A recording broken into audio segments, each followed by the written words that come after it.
where we interview real people telling real truths and stories. The overall objective here is to break the negative narratives that plague our communities and minds. The biggest one we aiming to attack is that there are no more good men and women out here. Stand up men and women. The men and women we actually need in positions to help change our community for the better.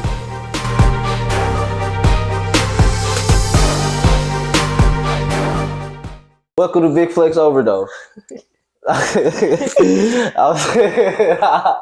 Welcome to Big Flex Overdose again. I'm sorry, technical difficulties. Hey, I'm sorry. I'm sorry because you was giving some real good game and insight on your life, and for that camera to go down like that, I don't know, that just threw me off. Okay, so let's start with your name again. Okay, Rachel Aaliyah Jackson, and I go by Metaphorical. That's my stage name. I'm a poet, lyricist, author now, and I want to start producing again. Okay. You know, just to get back into it. Okay, and I ain't even finna ask the same questions because the authenticity, yeah, the authenticity was that was deep. So we gonna go here instead of there, and then I'm gonna just bring all that stuff back up. Okay.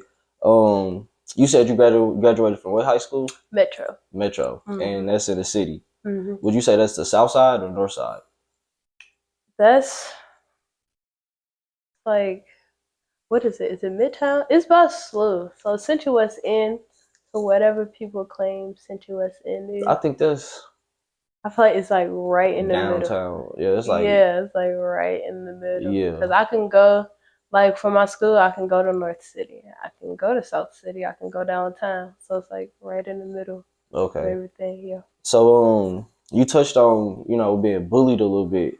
Did you end up fighting one of your bullies? I fought one. I fought one, and it's mainly because all my guy friends had my back, but it was the one day none of them was there, and they all came late to school, and I ended up fighting this little light skinned boy for the love of God. It was a boy that was bullying you. Yes, I was, yeah. What? It was like either I would send my sister to beat up people, or she'd do it, because I was a crybaby. I ain't gonna lie. But that day I was just heated, and I was just like, bro, like, I ain't gotta like you, so what? I'm gonna fight you. It's simple as that. Did I win? Yes. You had to win. Yeah, I was like, I was tired. And then I didn't get in trouble because it's like, it was a no record of me being bullied, and they never did anything, which made it worse for me. So I'm just like, I just gotta fight my way through elementary school, and this is elementary school. I gotta fight my way through elementary school. So how, like, why do you think the school or the school system you was in didn't prevent that? I feel like they believe it's like he say, she say. Like most schools, and they don't want to suspend kids because they get money for every head that's in the school. So you just send them to ISS, or you don't want to confront the parent. You don't want to have no drama. My kid's not bullying. What did they do? Like, that was one of the biggest things. Or like having my mom have to sit down next to an angry parent. I never wanted that, so I would never tell, because I just don't like confrontation. Just gonna fight. No teacher saw, and we just go about our business. It's like, schools didn't care back then. And you said you grew up with both your parents? Were you the only child, or do you have siblings? I have an older brother, my dad's kid, and then my sister. I have a younger sister. Yeah. Okay. She was the fighter. I was the crier. I would talk a lot of stuff, and that would get me out of fights because I would hurt their feelings so bad. But then I leave and cry too, because I'm like, I didn't mean to hurt your feelings. He was making me mad. How was your relationship with them? With my parents? With your siblings? Oh, my brother, he stays with his mom in Illinois, but like when he come over, we're pretty cordial. He's autistic, so it's like sometimes it's kind of hard to connect with him because he's one of those people on the spectrum where emotion is not a thing for him. So it's like for the first time, he's 10 years older than me, so he's about to be 30 this year. So for the first time in I don't know how many years, he called my dad. He usually just be calling him by his first name. Or like last year, I told him I love you, and he was like, "Oh, I love you too," and I'm just like, I wanted to throw a party because he never said it back to me. He just like, oh, okay. You know, and then my little sister, she's my best friend now, basically. She don't get on my nerves. But when we was younger, it was just bumping heads, you know, just like, you know, families picking kids over the other kid, just favoritism. That's good. And that got to me because I was a very sensitive kid. I'm like, so you love her more than me? Yeah, early poetry, like early poet me, it was heavy on like being black sheep and like not taking it well, as if like now I've grown up to just accept it. You know, there's not a lot of black sheep in the world, and I'm one of many. For real, and I feel like I'm the black sheep of my family because and I don't know why I played out like that, but most of my siblings, I got 5 brothers and 3 sisters, and the oldest, I got a little sister up under me, and the oldest, the next one up over me, above me, he like 5 years my junior or 5 years my senior, and so we didn't really have that type of connection. But my parents like forced us to have that type of connection as well. But what age did you start writing poetry? My goodness, I want to say 8 or 9.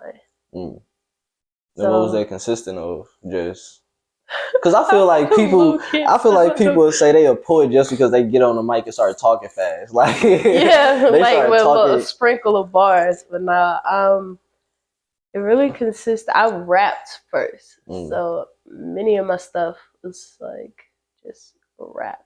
So just get on the microphone, no beat, just acapella, just like speed through it.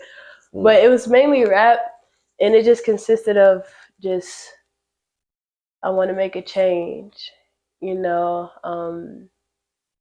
I want to make an impact. I want to get rich for my friends, but also the dark side of like mental health, like struggling with depression, suicidal at 10, you know, it's like dark stuff like that, and bringing it to the light. But everybody's like, oh, she's so cute. You know, she's on stage doing poetry and not actually listening to like, hey, I need help, you know. So it was stuff like that. And it's like 9 to 10 also. Like I said, I was surrounded by a bunch of guys. Half of them wanted to be Chris Brown and Michael Jackson. And the other half, I don't know why, at 10 and 11 wanted to be Kevin Gates. So it was just a mixture of just, I was always surrounded by music with my friends, and we were always surrounded by art. And it was just a program we were in. They gave us platforms to perform every year. They gave us music lessons. They gave us dance lessons and singing lessons. So as a kid watching that, I'm like, okay, there's someone who supports my dreams besides my parents. And you said you graduated high school at 16? Yeah, so I did do enrollment, but I was one of those kids who just got high school out the way. Like, how does that work? Because that's different. Like, yeah, for most kids, it was like you go to. I went to Forest Park. For most kids, it's while you're there, it's called like double dipping. So you complete while you're at college, you also complete your high school courses. So you know you do 4 years of 4 years of like reading, science, math, all the core stuff.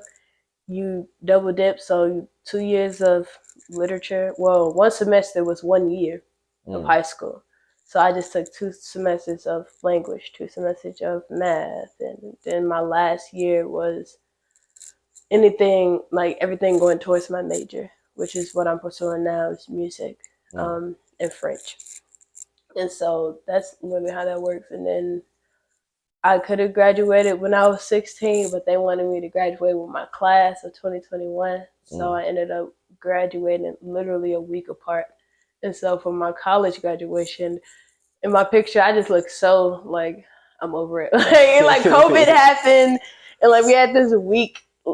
You drive in the car, stand on the stage, take a picture, hop back in your car, and go. So in my picture, I'm just like, get back in my car because I had work. You know what I'm saying? And like the little covers, they cost money, and I was getting it for free. So I'm just take this little picture and go about my business.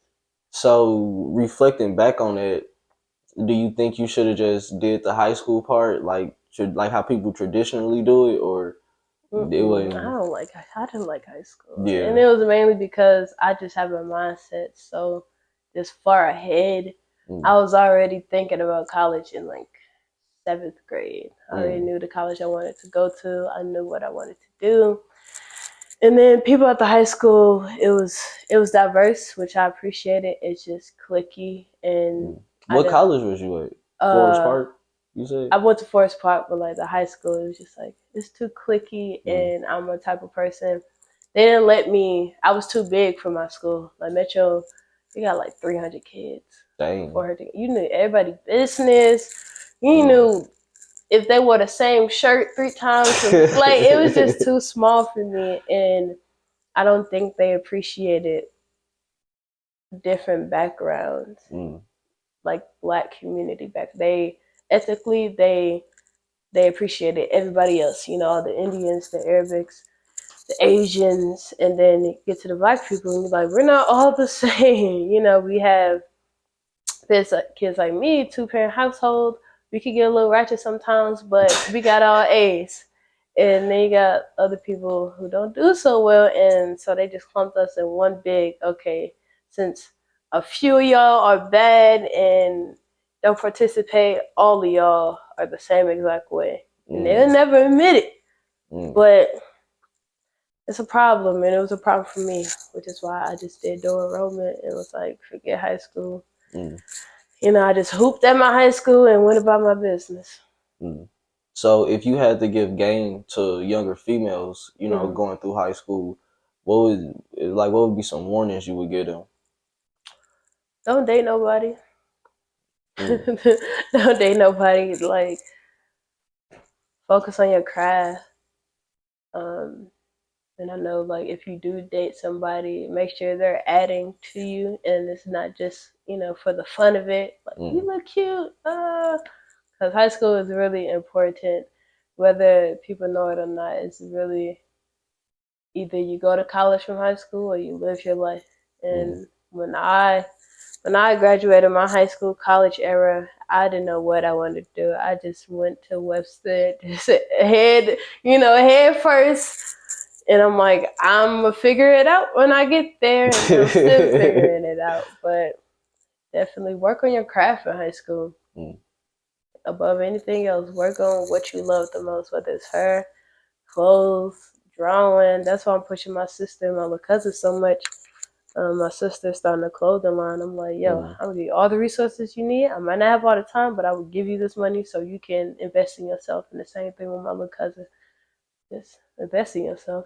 Yeah, do a little job, you ain't got no bills, invest in yourself. That's the biggest thing I say. Like, if you in high school trying to get bread, like that in college is the perfect time to run it up because you don't have no bills, man. Like, and I also just recommend everybody just get your associates because you can make up to $25 an hour with an associate. It's 2 years of college. And you fresh out of high school, that's basic math, basic English classes, just all your 4 year of high school education in a 2-year degree. Because with what I have, my associates, as soon as I got out of high school, I was making, the 18-year-old, I was making $18, $19, $20 an hour with no bills. Blew it, which wasn't smart, but I had money to play with. So. For real. And that got me through the first year of college without having to take no money out of my pocket. I know you love that. Yeah. My second year, I was like, no, I got a car, and I was like, car notes. I couldn't do it my second year, but my first year, I was sitting on top of money I won from Fox Theater. I was sitting on about $15,000, just paying off school easy. What? Yep, you was paying school off. What you mean? The room and boarding, I was paying it off. I was able to go out with my friends on the weekend. I was able to not eat the cafeteria food if I didn't want to. So you didn't go on like a like FAFSA, Federal Aid? I used FAFSA, but with my parents' income, like EFC was $10,000. They expected my parents to come. I mean, I came with it, but they expected my parents, and it kind of messed me up for a little bit because, room and boarding is kind of expensive, Right. and like I was paying, I want to say up to $6,000 A year or semester? a semester. So that's $12,000 by the end of the year. And that's not And even including books. nope. But Dang. in last semester I moved in, and it was almost 6,500, and I'm still paying, and I took a semester off. I mean, I'm down about $4,000, but that's still a lot of money. Yeah. To be going to an institution. Yeah, and that's it was crazy. a very mediocre space too. So that's crazy. Like, top notch. It is what it is, though. So another question I have, because on this channel, you know, the people I bring on here, I really feel like they got information, like gems that they can drop to the younger people, because that's who I'm focusing on. Like I can't be a teacher. Like I'm a teacher, baby. I can't do it. So like I'm trying to teach from this side. So if you had a young girl, right, and you know, in high school, that's when we really start to figure ourselves out. Where do you think she should start at to start figuring herself out? Ooh, just some stuff my dad tell me. The biggest thing he always tell me is do not form your opinions off of other people's opinions. Because I've formed opinions on certain things, I've lost a lot of opportunities. They were like, "Oh, don't go work with them because this person is blase, blase, blase," and I'm like, dang. And then I'm looking back, I'm like, dang, I wish I would have worked with them, because I would have been in a different, I would have been on a different platform than what I am now. And of course, I got the spirit of discernment, so I know who to watch out for. But learning that from my dad has helped, because I am able to get on platforms like this, and I'm able to go to Create Space, because some people are like, not Create Space, but like some people in general are like, hey, don't go there, the stuff is trash and blah blah blah. And I go there and I'm like, I'm making both of us money. You know what I'm saying? Like, I'm making both of us money, and if I would have listened to this person, I would have been flat broke. Second thing I would have to say is, don't take it personal if you don't know them personally. That's deep. And that's deep. Like, it's a social media era, so I don't care for good or bad comments. Right. Because I can have a bunch of bad comments and one good comment make my day, or I can have a bunch of good comments and a bad comment ruin my day. So I don't care for it. It's just the confidence that I have. One person could be like, "Oh, you're a trash poet." Okay. Somebody could be hyping my head up. I get the same response. All right, thank you. I mean, it's God given. So I don't feed into both. I don't care for good or bad comment. I appreciate them. I love feedback. I love criticism. But constructive criticism. Yeah. I'm a word person. And constructive criticism, like, that's one of those terms I'm just like, it's an oxymoron. Because construction is to build up and criticism is to tear down. Not necessarily. I mean, that's what was explained to me growing up. I was like, don't accept it. I mean, I hear both ends of it, but it's like, that's what I sit on sometimes with words.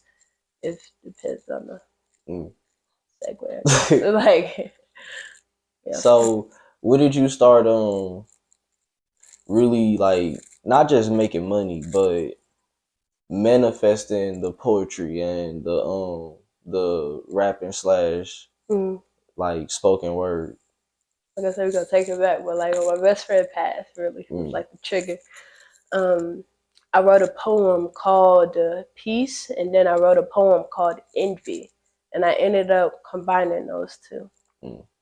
And I didn't think nothing of it, but I applied to Fox Theater to do the Teen Talent competition.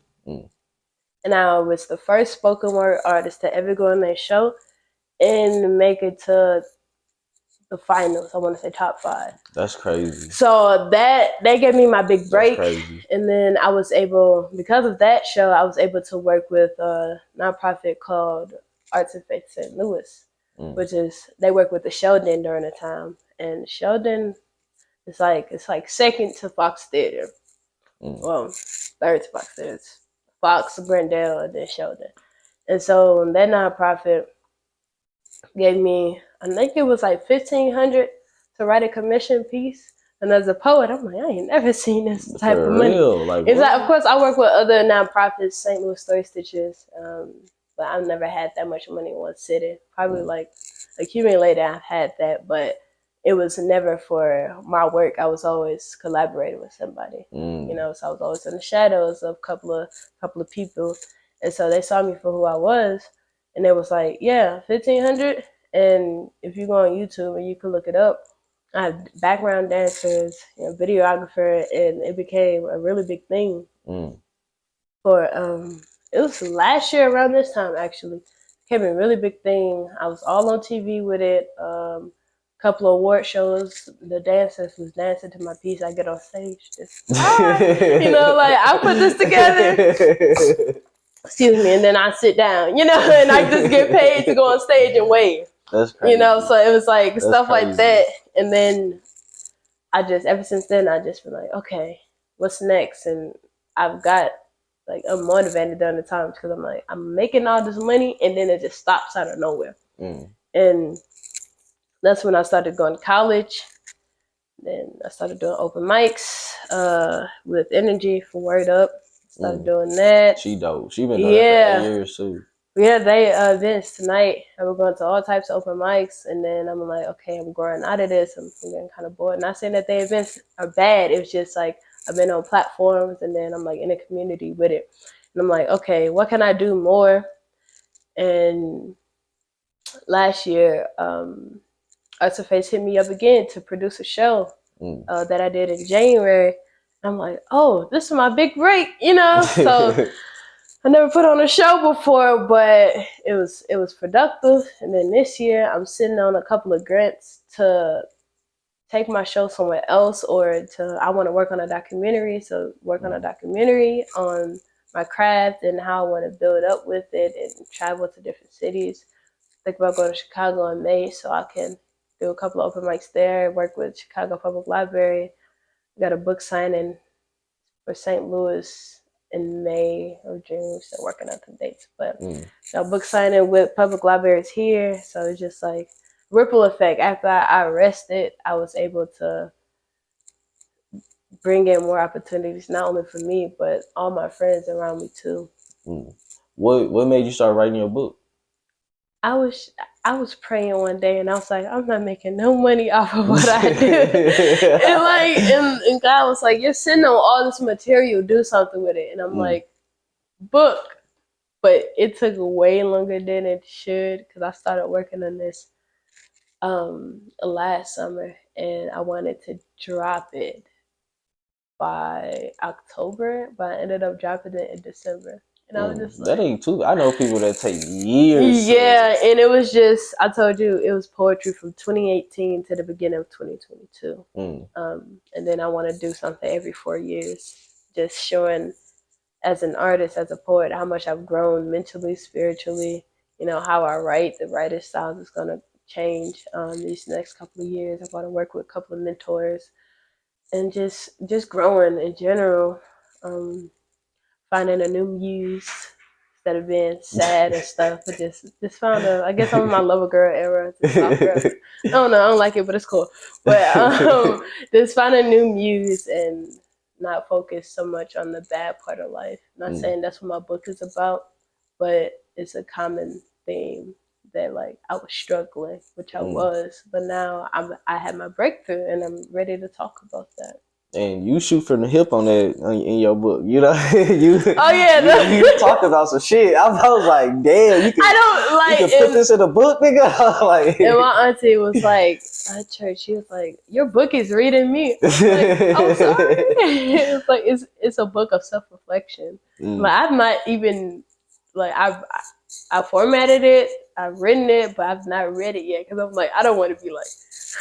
What all goes into making a book and publishing it? Oh, that's a process. For me, I'm extra, so you can go the easy way of like black and white paper.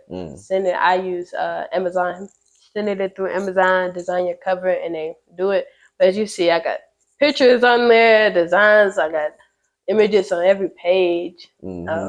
Even the color of the pages are different. Yeah, so a little brown girl with her little brown notebook it was a joke because I always carried around a brown notebook because it was a gift from my last event that I had with the video and the dancers. The choreographer gave me the notebook and she was like, "Well, start your new journey."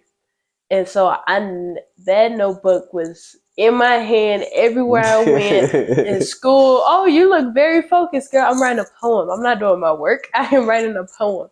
And so that book is from the end of 2021 to the beginning or middle of 2022. It's filled. Every page is filled. And like I take that's a book I would take. "Oh, we want you to perform." I got that's my money. That notebook is my money. Some of the poems from that notebook is in there. Some of them will be in the next book. Okay. It's one of those things. So let's touch on your teaching for a little bit. What like, are you teaching in a school or something? Yeah, so I sub right now.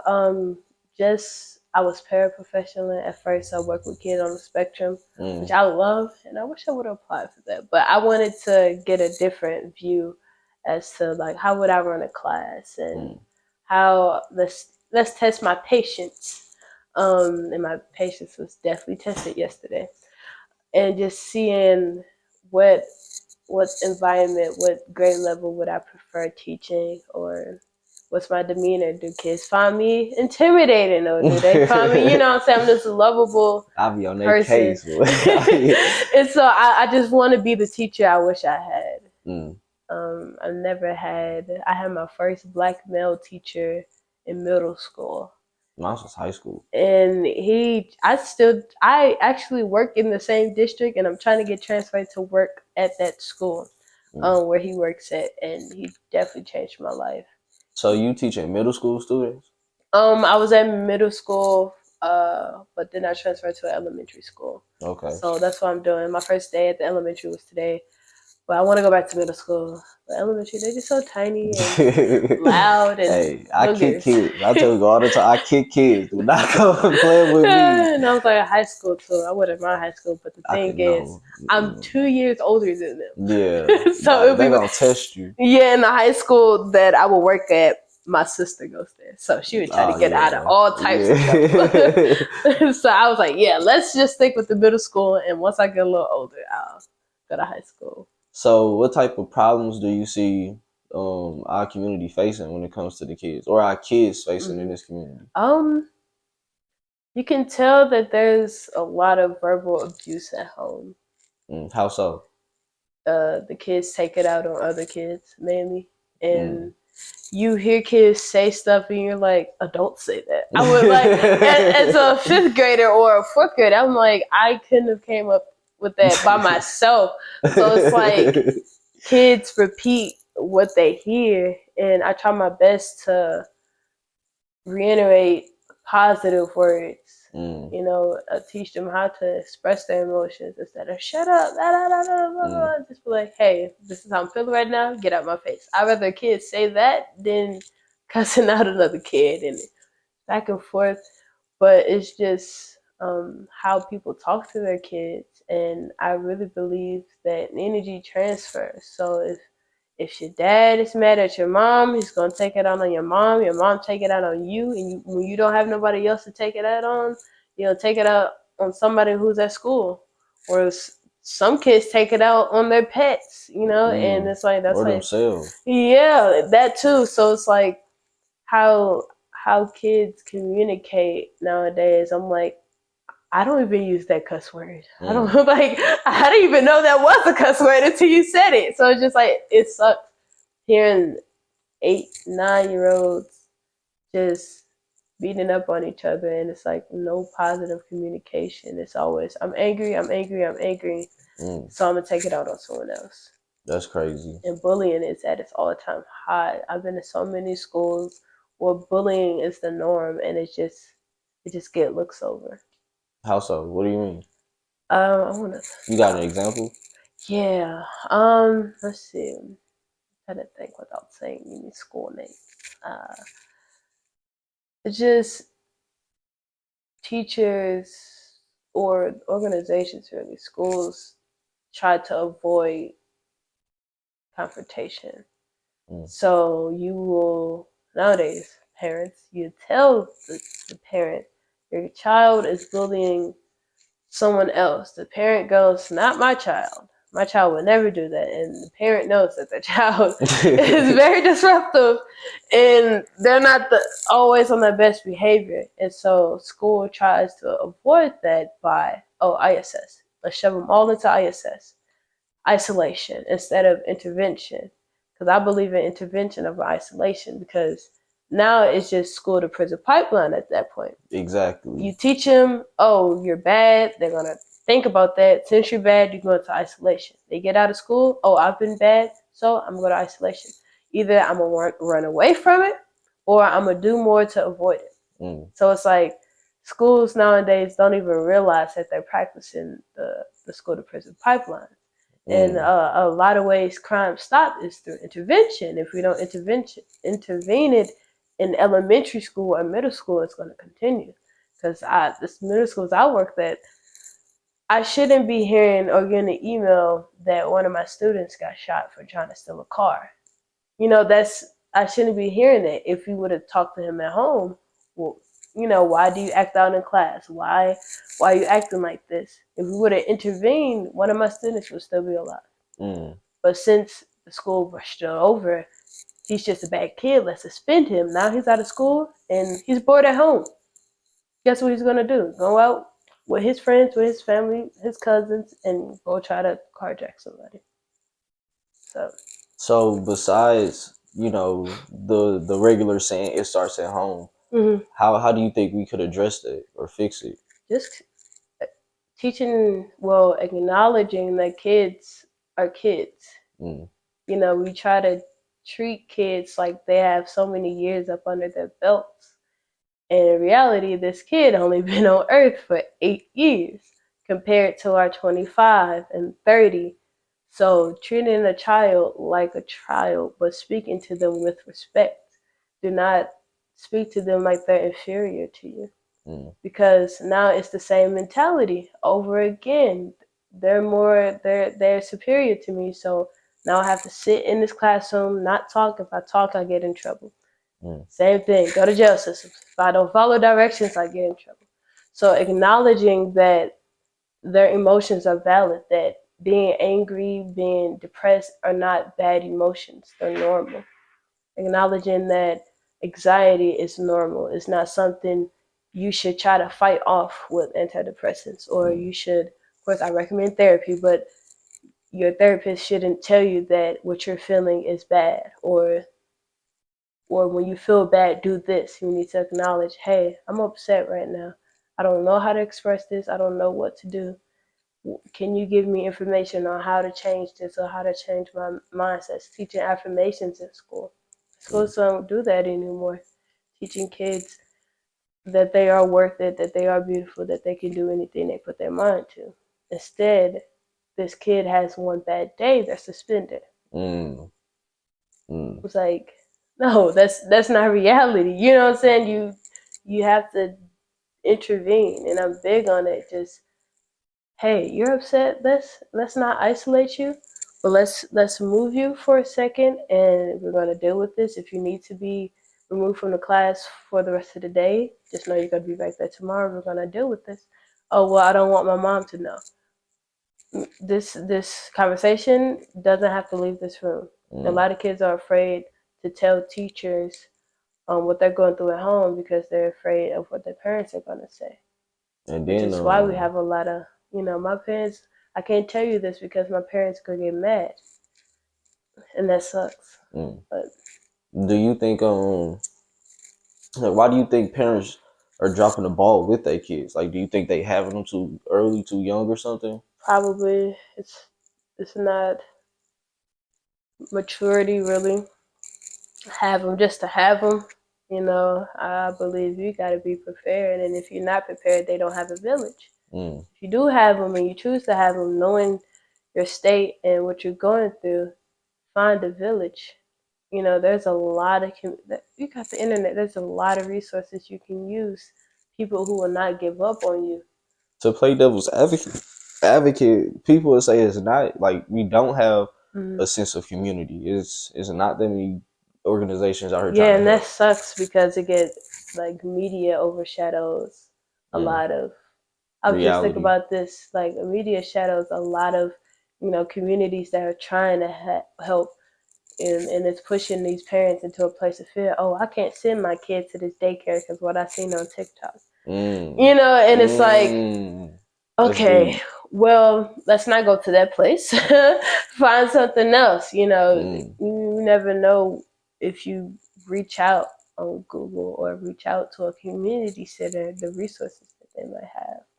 Or if your kid is in school, I'm pretty sure most of the teachers that I work with have resources. Going to community college, they have resources. Right. So it's just touching on those monuments in St. Louis, churches. A church on every corner.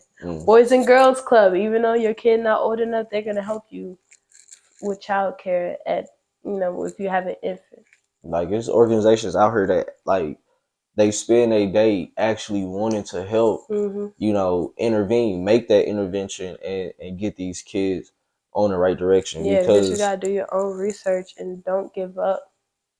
There's a lot of parents out here who give up on themselves, and you can see it in their child. Facts.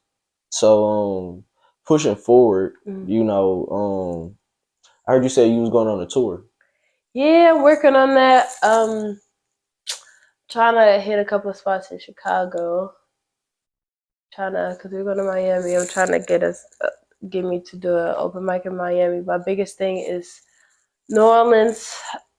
I have a couple of friends who live down there, so going around the city of New Orleans and learning about their music culture and learning about their poetry scene and how history has impacted the music. They're a big jazz blues city, and I love bounce music. I just want to see it in the street. Like I always tell my parents, like, I was supposed to be born in Louisiana. I don't care what nobody say. Like, I really love bounce music. I love all the artists who come from New Orleans. Like, it's in me, and I want to go down there to connect with the music that I love so much and see why I love it so much and create a documentary and hopefully another book. Explaining my journey. Another book? Yeah, look, see, that's the overachiever in me. I'm like, I gotta have a book out by next January. Do you plan on typing this or writing it? Well, of course, typing it, right? Typing is so terrible to me. That's what I was saying. I hate typing. Like this book, that's why it took so long. Because I had it. I don't want to talk about it. It's gonna make me mad. But typing, I cannot type. I even hate typing poetry on my phone. It's like, I love writing. But yeah, I want to go to New Orleans just to experience the music that I love so much, and I'm gonna take some of my friends. Like they're gonna be my videographers and photographers. So I ain't got to do it all by myself, and they get paid. That's dope. So that's dope. I mean, it's a free trip. Everybody just have fun. We gotta work. That's dope. And so that's my biggest event. Whether I'm doing it by the end of the year, and I want to use CreateSpace as a platform to host a viewing of it, sell more books, get some more, hopefully fly up artists from New Orleans who I love and who I want to work with to perform the music that we're going to create down there too. And how can I say it? You make it seem like effortless. Yeah, that's the word. It's like how do you deal with? Do you have insecurities? Like, and how do you deal with them? You know, I just tell them to shut up. like at this point, like I've done so much at 20. Nothing can stop me, and the only person who can stop me is me, and I refuse to let me stop me. So it's just like I gotta keep going, and I've reached an era in my life where I'm not just working for me. I'm working for our future. I'm working for my friends' future. Everything that I do, I'm calling them every day. Yo, I got an opportunity, bro. Like I could make $300 real fast. Come fly to this event, or I'm hosting an event, and if you stand at the door, collect tickets, I give you $200. So it's just like It's always it's a community of us, and they never let us have a bad day. We have our bad days, and as soon as we have them, they're at our house. Just hey, got some food there. Let's chill. Let's talk. Let's see what we can do next. They came over last week to work on vision boards with us. That helped a lot because I felt like I was going off track with what I wanted to do this year, and they're like, "Oh no, we're gonna sit down and write and talk about it together." So it's just that's why it looks like I'm walking on water because I just have confidence not only in myself but the people around me that will hold me accountable. You said you're gonna do this by the end of the year, so do it. And just God on my side, just praying every day. He showed me stuff, and I just write it down in my notebook, and I'm like, all right, I don't know how I'm gonna do it, but since you told me I'm gonna do it, I'm gonna do it. Yeah. So, man, I hate the fact that I had the technical difficulties and mess up the first 15 minutes, man. That was the gas for me. That was part 1, part 2. We definitely gonna do it. And I know y'all got some places to be, so I'm gonna ask you 2 more questions. Okay, that's cool. 2 more, 3. Then let me get 3. Okay, that's because we talked about the kids, but looking back on the interviews I have done, and where I wanted to go with it, I want to give like pushback to the older people. I'm finna start bringing on here. Where do you think the older people in our generation dropped the ball with us? Where do you think they went wrong at raising us? Oh, let me. Yeah, you ain't gotta say no names. I would say just name shit.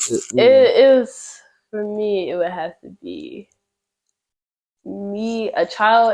I'm not gonna say me, but a child expressing themselves is not disrespect. It's a child expressing themselves. Yes, and I know as a parent, when I become a parent, I'm gonna be. They call it gentle parenting. There will be discipline, but it will not always have to require a belt, because I believe if you use a belt, you're teaching the kid to learn how to hit at an early age, and you're teaching them it's okay to hit when I'm angry, and you're teaching them because I'm angry, I'm gonna hit you, or because you're superior than me and you hit me, I'm inferior. So that's where bullying coming in. I'm angry, I'm gonna take it out on someone who's inferior. And if we have simple discipline of, hey, let's sit down. I mean, 15 minutes to talk about to think about how you're feeling. We're gonna come back and we're gonna discuss this. Tell me how I made you feel, and I'm gonna tell you how I made you feel, without yelling at a child, without raising your voice or spewing words that you don't need to say. So I think that was the biggest thing, of allow a child to express themselves. They might get loud at you, but once again, did you teach them that volume and tone is affects you more than what has been said? So if you yell at a kid and you allow them to express themselves for the first time and they yell at you, that's what you taught them. So you can't be upset at what you taught your child. They're only doing what they've seen and what you showed them. Then what else? I guess being open to, like, the world is changing. Like, even at my age, and I'm growing up in this generation, I don't be know what's happening in the world, especially with my students too. I'm like, what's that? Like, I thought I was hip on everything, and I'm like, am I getting old? I'm only 20. Like how am I missing stuff already? Like, so it's like acknowledging that the world is changing. Right. Things that y'all did when y'all was younger ain't gonna be the same as when kids do it. You can't say these kids are bad. Like, it might be completely normal to some people, how they raise their child and compared to how you raise a child. So acknowledging the differences, I believe in intergenerational relationships heavy. So breaking the gap of allowing us to express ourselves without feeling like we're being rude. It's like, hey, I'm a human too. I'm not inferior to you. Right. I deserve your respect. You have more wisdom to you, and if you allow me to spit game to you, I'm gonna let you spit game to me. Because I believe there's a lot of kids who are just as wise as adults or have more common sense than adults, And the wisdom is not attached to an age; it's attached to experience. Yeah, you definitely hit some good points. And I like how you said the 15 minutes to process your thoughts and then we talk. Like I feel like that's where I can include my parents on that. Like when they wanted to address something, it was like right then and there. But I'm like, I don't got nothing to say, and now I'm crying because I don't know how to get this out. And I just got out of school, nigga. Like, I gotta process all of that before I can come here. Like, I ain't wash the dishes because shit, I ain't watching. Yeah, like I got homework, I got a life too. You know what I'm saying? I'm trying to balance social and home life. That's a lot for a kid. You're like, I could, like adults, like I can do this too. And you've been living twice my age. Of course, you know how to. Can you realize you didn't have social media growing up? Yeah, I was like, of course you can balance this because you've been doing it for a long time. You've been living twice my age, so of course you know how to balance social. You know, you got kids, you got work, and that. Because I'm only a kid. I just know how to go to school, go to work, and come home. I was stressed out about that, and you're trying to throw your responsibilities on, use your responsibilities as an example for my faults. No, it doesn't work like that. If you give me your life, I'll be just as confused. So I'm gonna stay a kid. Not now, but back then, yeah. So question number 2. What do you think is what are some of the biggest challenges you see our community facing? And I don't want to just say black people because I had Cindy Sue from the Loop.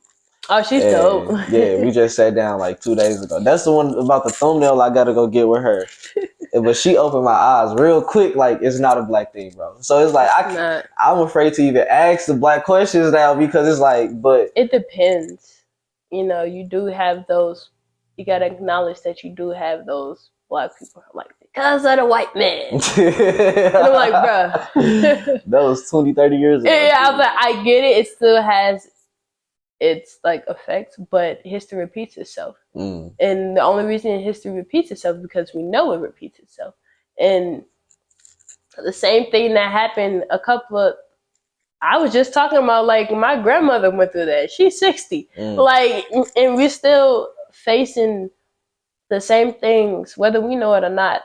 We're still facing the exact same things our grandparents and our great-grandparents are going through. The only difference is we have social media, and they were fighting, and they're continuing to fight, and we're comfortable in it.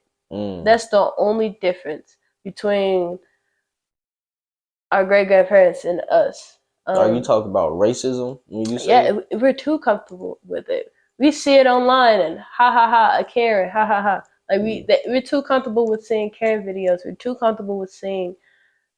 It's so many videos of just like police brutality. We're too comfortable with seeing people getting, not just black people, with people in general being gunned down. Why am I so insensitive to somebody dying right in front of my eyes? I might not be there, but it's on my phone. Like, I deleted social media because I was just like, I cannot take another like shooting video. I cannot take another suicide statistic. I can't take another, sex sales. I really can't. And I was just breaking down because I'm like, this sucks, and my kid has to be born in this world. And like I said, we're too comfortable with segregation. We see it in our schools. We got predominantly black and we got predominantly white. Gerrymandering, they're separating our schools. We just, it's their fault. You can, if your school is in the city, if you see a white school in the city, you can go ahead and go to that school. There's nothing stopping you from that. Which is why I like my school so much, because it's very diverse and it accepts everyone, But she's right. It's not just a black thing. There is some aspects, but why do we have to keep reliving those aspects? We choose to keep reliving those aspects. A lot of people ain't gonna like me, but like Black History Month is good. But every time Black History Month comes, we're just reminded of what we've been through. We're reminded that we were slaves. We're reminded that, like my Native people, our land got stolen. We're reminded about us getting hosed down and, dogs chasing us. We get reminded of that a whole month every year. And we're like, Black History Month, and we're celebrating us overcoming something, not knowing like this is still triggering our trauma. Thanks. And it's like I don't like I love Black History Month. I love the importance of it, but I don't want to sit here talking about today. We was talking about Muhammad Ali and how he was banned from boxing because he didn't want to fight the war. Okay, the kids are like, man, that sucks. White people suck. And da, da, da. I'm like, third graders, it's okay. Like, he's one of the greatest boxers. That's like, no, he still had to go through this. And so, like, we're reliving that. Like, of course, we can't leave out those important information, but let's talk about something positive. Let's talk about history that's happening now. And the Black people that, like, triumphed during these times. Mm-hmm. I feel like we don't talk about those. Like, it's couple names they keep popping up in my head, but I got to go back and do the research on it before I say it.